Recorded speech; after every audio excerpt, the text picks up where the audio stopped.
She was too close to dodge, and even on the ground I could still toss my staff into her legs. The staff connected and she tumbled over it, flying over me, right into my drawn fusion blade. My awkward position, coupled with the fact I was using my left hand, in addition to her unpredictable flight path, made it so the hit didn't slice it down the middle like I'd wanted. When she slid to a stop though, I could see I'd lopped off a leg and most of her tail. Of the two of us, I think I got the better of the exchange.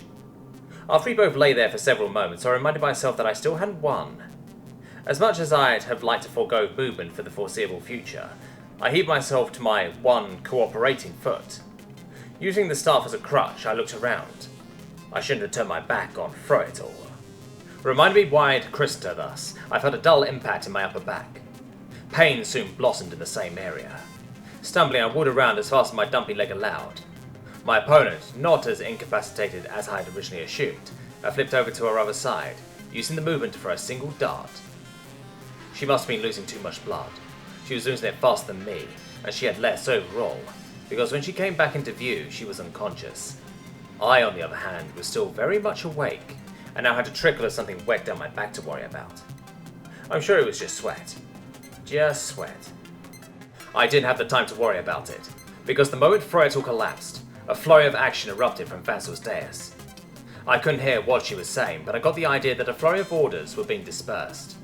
For the moment I was alone in the ring, but I had a feeling that wouldn't last long.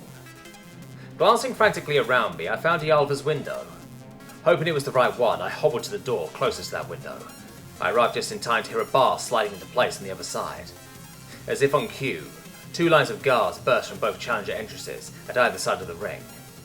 The risky locked door that I was on the wrong side of placed me against a wall equidistant from both readily approaching lines.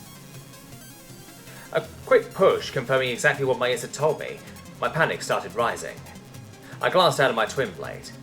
Praying this would work, I drew my fusion blades from their back sheaths. Placing them on either side of the door where it met the wall, I activated them. Small flames licked up either side of the door as I cut, floor to ceiling, up either side. A push with a still glowing blade, and the door fell inward, bar and hinges sliced. A single, shaking guard stood, staring in horror at what had once been a protected barrier. Out, I rasped. Now! He didn't argue. Diving in, well, hobbling in, I glanced behind me. A javelin glanced off the wall beside me as I turned, just in time to see several more ranged guards leap into the air, javelins in tail. Their melee brethren would be within striking distance in seconds. Adrenaline, my hero, lending me strength. I placed the door back in its frame. The bar was ruined, but the brackets to hold it were still intact, being placed on the wall on either side. Slicing my twin blade into the arms and melting the remnants of the hinges together with a quick spurt from a fusion blade, I recoiled as the door shook with a dozen impacts. Several larger impacts quickly followed one after the other, but the makeshift patch job held. For now, I looked at the room for the first time. It was a long, slightly curved hallway lined with bodies. Even without counting, I could tell there were far fewer fighters than those who had poured through the hole in my wall so long ago. Beggars, choosers, I take it. Ialva was the closest in line, silently watching me. Everyone was watching me, and not many of the eyes were friendly. Ialva just looked confused. She didn't speak until I sliced the chain securing her legs. So it wasn't you? Wasn't me what? I paused. Wasn't you who betrayed us? Oh, right, I can see how that'd be a thing you might think. Sorry, I honestly didn't know you were alive until a few minutes ago, and then I was too busy dodging the small pointy things that I didn't think about how things might have looked, but for what it's worth, no, it wasn't me. Who else could it be but you? A prisoner several spaces down spat. I finished Ialva's bonds, handed her a fusion blade, and moved on to the next in line. Does it really matter at this point? I'm all cool for pointing fingers, but unless you want to stay here, I think we should focus on getting outside the city alive, at least for the next few minutes. So that's it? We're just giving up? The squeaker I was cutting loose spoke up. Mrfaye, Ialva snapped. It's done. We failed. The most we can do now is escape with our lives. I finished up with Mrfaye's chains and gave him my other blade. Gathering up the cut chains, I moved to the door, shaking alarmingly but still holding. Looping the chains around the brackets, I reclaimed my twin blade and set to work. Honestly, what took the longest wasn't the actual freeing, but the limping from one prisoner to the next. Do you know why Vansel had you all chained up here in the first place? I asked the room in general. We figured we were up after you, Iava replied. Public executions are done in the ring as well. Ah, neat. The remainder of the freeing process passed in relative silence, punctuated only by the pounding on the door. There were no other exits. Yet. Anyone know if there's something behind this wall? I patted the wall opposite the one shared by the ring. Another hallway that runs around the entire ring. A voice, I think it was Mrfaye, called from within the crowd. It lets out into the city or the temple depending on which exit corridor you take. Perfect. Leaning against the wall to free up my twin blade, I started cutting. Iava and Mrfaye quickly followed my lead with their blades. With 3 of us working, the hole was finished in a minute flat. Reclaiming my weapons and retracting the twin blade back into an improvised crutch, our group of newly minted escapees flooded through the opening. The single window, coupled with the room's curvature, meant the horde battering at the door couldn't see our alternative exit. We had until my patch top gave out to get a head start. Speed and time were of the essence, and here I was lacking majorly in the speed department. Iava, take your friends in. You think you can avoid judgment as easily as that? What? You still haven't gotten your due for the lies. I gaped at her as we shuffled around a corner into an exit hallway. You still care about that? Now? If they catch you, you're dead. Everyone's dead. Who's gonna... Well, I mean, I guess I'll be dead too, so in a way. Iava was smiling grimly up at me as I continued to stutter. But still, there's no need for you to... You really don't care if you... Well, at least send the rest of these people ahead. You can die if you want, but you should make that decision for them as well. She thought about my words for a moment before turning to Mrfaye. Take them up ahead. No! He's right. I'm not letting him out of my sight, but there's no reason to place everyone else at risk. I'm not leaving you. An exasperated sigh escaped her. Mrfaye, I appreciate it, but everyone from our group who was a custos here in the temple died when we were captured. Everyone who knew the temple well is gone, except for you and me. I'm staying with him, but someone who knows the way needs to lead them out. That means you. Why can't someone else watch him? He was starting to sound petulant. Because I got us into this mess. Now go! He looked like he would continue arguing, but after only a moment, motioned those behind him to follow as he bounded ahead, herd in tow. Vansel. The exhaustion was livid, but she only let it show through the ice in her voice. The new commander of the chamber guards continued his report. It wasn't good. We found a hole in the wall at the end of the room. We couldn't see it from the window. We think they're moving towards the temple. Oh, really? What gave you that idea? She snapped. Was it the bloody footprints or the lack of results from your crews blocking the access to the city? Maybe she wasn't as in control as she thought. It was the bloody footprints that did it for me. It was rhetorical, you... Calming thoughts, Vansel, calming. Have you alerted the temple custos yet? I sent a run at the same time I came to report to you. She sighed. And I was beginning to think you were completely incompetent. How surprising. Sweep the temple, find them. I'm going to my office. When I get there, I want Krubeck waiting for me. The temple's not safe yet, Excelson. I would advise waiting until... He's in no fighting state, and the escapees are unarmed and undeterred. Send some of your men with me and get Krubeck like I asked. It may take some time to find him. I hopped slowly. I was hopping slowly. I was also starting to feel a little dizzy, although I was still cognizant enough to notice Iava glancing at me with a mixture of worry and nervous impatience. Still, we'd made it this far into the temple without any signs of pursuit. No, I was not going to think anything remotely hopeful. Not this time, no siree. We were still going to die horrible, painful, gruesome deaths. In that universe, we've abandoned all hope. It was at least worth a shot. Shouts of alarm sounded from behind and to the side of us. Universe apparently didn't care. Universe just does what it wants, and what it wants is for me to go fuck myself. I tried to squeeze more speed out of my aching body. Dried blood cracked and flaked off my side, arm and back. I didn't mind that. I was worried about the lack of dried blood on my leg. Worrying about my injuries, I didn't notice Iava had stopped until I was a few meters ahead. What's wrong? Our exit, she said, voice edged with panic. If they've reached the low chamber, she motioned to the side passageway where rough voices bounced from the walls, they will never get out before they can block it off. So we take another exit.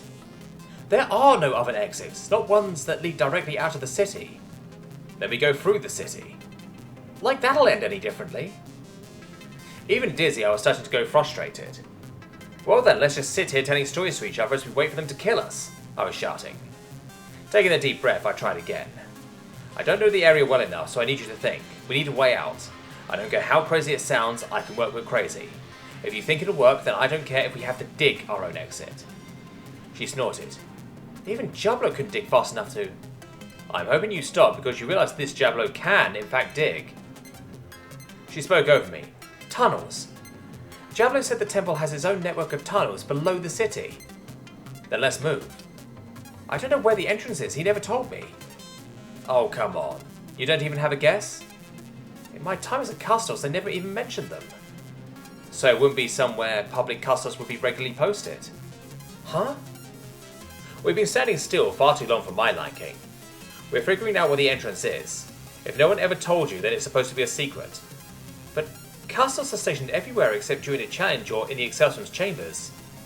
She smiled. This way. Even if my mind hadn't, my body has certainly appreciated the break from movement. Now, forced to move again, it resumed its protesting with renewed vigour. The angry voices had grown dangerously close, and my adrenal glands decided they could lend me another burst of their heavenly strength. My mind cleared and my leg faded to a dull throb. I even tried putting weight in it, but quickly learned adrenaline doesn't fix all things. Still, I managed to pace almost as quick as a brisk walk. You realise there's a good chance we're wrong, she remarked, as I powered forward as best I could. Well then, at least we'll be able to trash our office before we go. You know what? That sounds nice, she smiled. I'd like that. Yeah, destruction of property always makes me smile. Why do you do that? I quirked an eyebrow. Do what? You almost only ever joke around when you're in immediate danger or talking about something that would put you in immediate danger. Is this really the best time to be asking personal questions? I was starting to pant. Curse you, adrenaline, and your fleeting blessings. You walk faster when you're distracted. Oh, we almost there? Yeah, but I'm still curious. I'd have sighed if I hadn't been concentrating so hard on keeping my balance. I think you've just only ever seen me in moments of immediate danger or when talking about it. Fair enough. Through here. It's locked, but I think you can deal with that. A slash from a fusion blade later, and the double doors swung in on oiled hinges. Using a desk as an improvised lock, we moved further into what looked like a study. Any ideas how the entrance might be hidden? Probably under an extremely well-hidden trapdoor or panel in the floor, she admitted ruefully. I shrugged. Shouldn't take too long to find if that's the case. I extended the blade on the side of my twin blade that I had against the ground. Judging what I thought was a reasonable space, I held it around the room, stabbing the now-lit blade into the ground as I went. I stopped when the blade cut through the stone floor with barely a whisper of resistance. Here, there's empty space under this. Passing Iava a blade, we made quick work of the concealing tile. In seconds, we cut a hole that opened up on the staircase. The drop down to the first step was abnormally high. Oh, right, you guys move by jumping. Iava, who hopped down before me, looked up questioningly. I dropped down, tried to roll, and was only partially successful. Recovering from the pain sometime later, I looked down the passageway. More specifically, the stairway. I hate stairs. Vansel. Trailed by her entourage, Vansel came in view of her office to find Krubeck kicking her doors, behind which something seemed to be stopping them. Burn marks ran between the doors. Burn marks like the ones left by Selvim's weapons. The Excelsum cursed. I came to the same conclusion, Krubeck muttered. Help me open this. He addressed her guards. With the added force, the door finally barged open. The desk that had been blocking it pushed aside. Guards spilled into the room, Vansel and Krubeck following closely behind. She already feared what would be found. Her fears, as had happened often today, were well founded. Excelsum, no one was in any of the rooms, but there's a hole in the study floor that looks like it leads to a staircase. How had they known? She kept the thought to herself, but still, it was something to ask when they were caught. The temple network was far less chaotic than the city above, but it was still extensive. Getting lost was well within the realms of possibility, and every exit led to some point in the city. Point she knew well and could set guards to watch. The only outlet that led directly to the outside was hidden. Now that she thought about it again, though, it was less hidden than she would have liked. She looked up. The guard still stood before her, waiting patiently. She felt a flash of annoyance at herself, and turned it promptly on the guard. What are you waiting for? Into the hole and after them! Krubeck, you too! He looked up questioningly. It was your apprentice's failure to kill Sylvan that's made all this possible. With a glare, the aging trainer followed the guard. Vansel turned, hopping out to find the nearest captain. She had some exits to block. I woke up to Iava shutting me from a distance. That distance steadily grew closer until she was shutting my face. Get up! They've reached the stairs! My head felt stuffed, and my leg felt on fire. Huh? What? You blacked out and fell down the last 10 or so steps, she explained breathlessly. It was your fastest time by far, but we need to keep moving. I've heard people on the steps. I managed to feel some panic at that, but it was an effort. I felt exhausted and dizzy. Any time you want to throw another ball my way, adrenal glands, feel free. The sounds on the stairs came within my earshot, and they did exactly that. Once more, adrenaline gave me the kick I needed to stay alive. We moved once again as something near a brisk wall, where we took the first turn we came to. The wall was closed in, or maybe they just seemed to. I know I didn't imagine it twisting. The stone walls and sharp corners echoing and re-echoing the sound of pursuers behind us. Iava looked at the ground behind us. Had she not been covered in fur, I thought I would have seen her blanch. Your leg is dripping again! I looked, and sure enough I was leaving a red trail for any and all to follow. My tiny spurt of chemical energy had ran out with a feeling of finality, and I had difficulty summoning the energy to care. We just keep moving, I mumbled. That's how I meant for it to sound, but it wasn't quite what came out. We're dead, Iava murmured hopelessly beside me. I was panting. I looked up. Oh, come on! Our hall ended in a wall. And we can't even backtrack to go trash her office, Iava lamented. No, it couldn't end like this. This wasn't how it went. The universe didn't make it straight up impossible for me to win. It just liked to make it impossibly hard. I pushed against the wall as though it was fake. It didn't move. We tried, Iava continued. Hopefully you brought Frat up in the other's time. No, I whispered. This is wrong. How could buying time for the others be? No, I repeated louder. This is wrong. Vansel wouldn't have a place like this. She never leaves something unfinished. Never a useless plot. This isn't her. Sounds behind us were close. They definitely entered the passageway. I gave us 20 seconds. Maybe this was built by another Excelson. Vansel would have done something with it. She hates loose ends. I looked around. The hall turned sharply just before ending. Sharp corners surrounded us on three sides.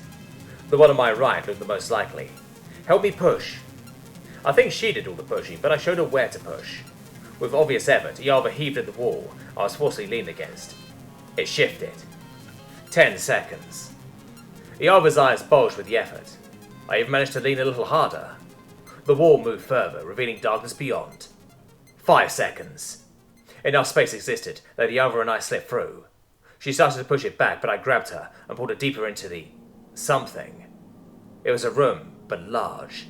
There were no torches, and my eyes, adjusted to the usual dim light common throughout the city, were only able to see lumps, one several orders of magnitudes larger than the others.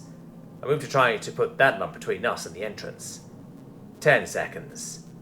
Search the room. Kill anyone with him, but capture Selvin. Krubek's voice echoed around the chamber. I hobbled behind the large lump, marveling that I hadn't been seen. Even if I was having difficulty with the light levels, I didn't have any illusions that my nocturnal friends would be similarly impaired. Iava pulled at my hand, silently urging me to keep low and keep moving. I couldn't. My head was spinning, then there was nowhere left to hide. I leaned back against the lump, exhausted. My back touched cool, polished metal. My eyes snapped open. Spreading my arms, I felt around myself. Everything my hand touched was the same cold hardness. But they'd never built anything this large purely out of metal, or at least this highly polished. That means the escape pod. I looked frantically around me, the lumps around me taking on different shapes. Debris, the stasis pod, EV suit, orbital pod, there. A lump that was far too perfectly rectangular in shape led me to hobble over to it. I could hear the paw falls of the guards as they approached. They were moving slowly, mercifully, and I nearly reached the other side of what I now understood was my escape pod.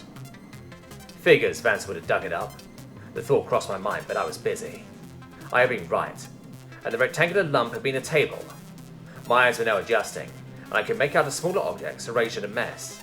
Connected pistols, a heavy, syringes, some wires, a portable medkit. Not now, not enough time. Breathing mask. Bingo! Nerve jam. Ialva. Ialva! Selvin's voice was barely a whisper, but it was enough. Shouts of, "Over here!" sounded nearby, but he kept talking. "I can get us out of this, but I need you to do exactly what I say. When I say go, I need you to run. Never mind them. Run away from me as fast as you can." The guards had reached the strange metal boulder, coming around it. All of them in one big, close group. "What about you?" she hissed. "I'll be fine. Just run." There was something in his voice. He sounded too optimistic. "You're lying. What are you doing?" "Run." "I won't." "Run!" Fire burst from either side of his spear, bathing him in a sulphurous light. He loomed above her, face contorted in anger as he shouted. She ran. She started running and kept running, ignoring the sounds of alarm and shouts that chased her. A javelin flashed past. She looked back in time to see Selvin hobbling faster than she'd seen him move since he'd injured his leg. He seemed to be running from something, not the guards, because once he'd reached one of the smaller metal boulders, he stopped and waited, watching her. The guards surrounded him. A small cylinder dropped from his hand, flashing with light. She lost sight of him behind a boulder. "Yippee-ki-yay, mother-respecting fuckers!" Ialva's vision went red, then black.